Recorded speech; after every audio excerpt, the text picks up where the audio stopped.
We've all been there. A certain song comes on the radio, you catch a specific smell in the air, and boom, you're hit with this incredible wave of memories.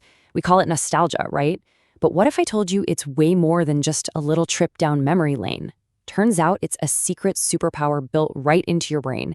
And today, we're going to figure out how to unlock it. I mean, you know that feeling, don't you? The first few notes of that song from high school, or the smell of a specific dish your family used to make, and just like that, you're not here anymore. You are completely transported.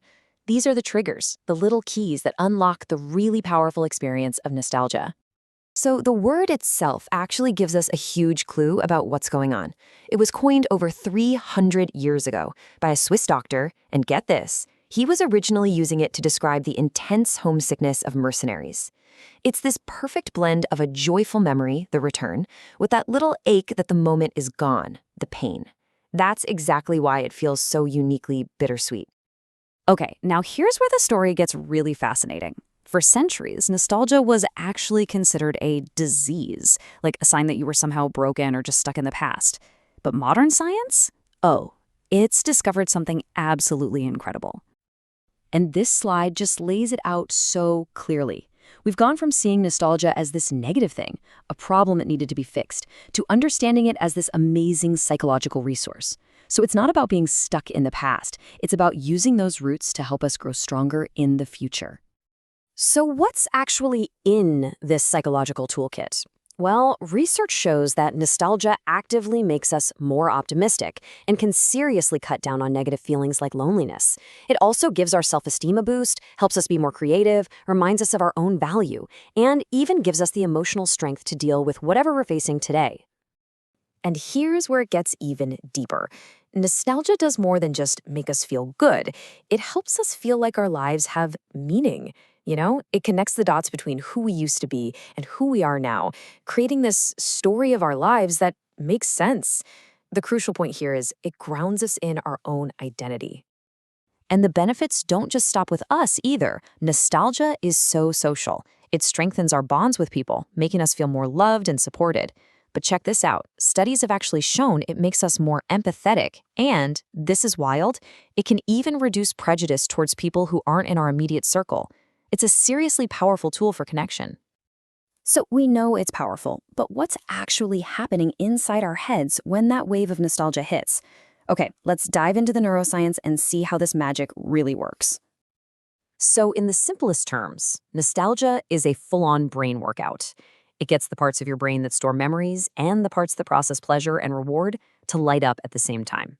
It's like your brain's memory and emotion circuits are all firing together in perfect harmony. So how does it all happen? Well, think of it in 3 steps. First, some kind of trigger, like a song, activates your hippocampus, which is basically your brain's giant memory filing cabinet.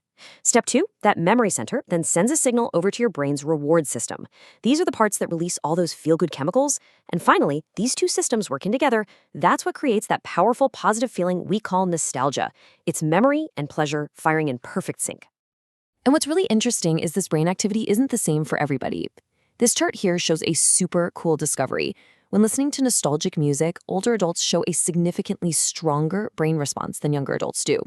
This suggests that the power of nostalgia might actually grow as we get older. How cool is that? So, the big takeaway from all the science is this, that nostalgic feeling isn't just random. It's the direct result of a specific network in your brain lighting up, linking a memory to a feeling of reward. And it's that teamwork, that co-activation, that makes the whole experience feel both deeply personal and incredibly positive. Okay, so we've covered the what and the why. Now for the most important part. How can we actively and intentionally use this thing to improve our well-being right now? Let's get into some practical steps.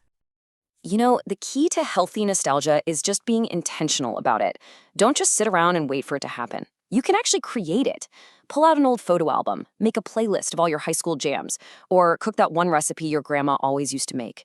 These simple little actions are really powerful ways to tap into those positive resources. But here is the single most important tip I can give you. Do it with other people. While reminiscing by yourself can be nice, sometimes it can actually make you feel a little lonely. Sharing these moments with others, that's what truly unlocks all the social and emotional benefits. It sparks conversations, it deepens your connections, and you end up creating new memories while you're honoring the old ones. And if you want to get started, here's a really powerful tool that comes from something called reminiscence therapy. Instead of just asking, hey, remember when, try asking one of these open-ended questions to a parent or a good friend.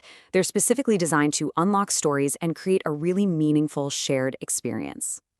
Now, of course, it's important to be mindful.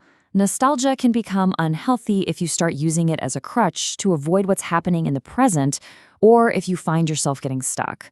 The goal is to visit the past, not to live there. It's supposed to be a resource to draw strength from, not an escape hatch. So it turns out nostalgia is so much more than just a sweet feeling. It's a fundamental source of meaning, of connection, and of resilience that's literally built into our biology. The only question left is, what positive memory are you going to choose to revisit to make your present that much stronger?